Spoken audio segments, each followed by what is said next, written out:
Mutton ఇష్టం. ఇప్పుడు ఇందులో చికెన్ మిగిలితే తీసుకెళ్ళిపోతాను. పెట్టొచ్చు కదా. నేను తీసుకెళ్ళిపోతాను. ఇంత చికెన్ మిగిలింది, తీసుకెళ్ళిపోతాను, కంగారు ఏం పడకండి. ఇంత అంటారా?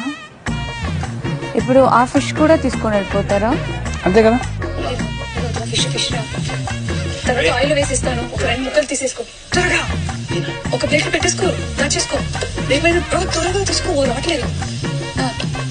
ఆ బౌల్ వేసి లోపల పెట్టేసా. రే 2 అంటే 2 పెడతావేంట్రా, ఇంకొకటి పెట్టొచ్చు కదా. వస్తున్నారు పెట్టేసాయి. గ్యాప్ లో తినలేదు కదా. You can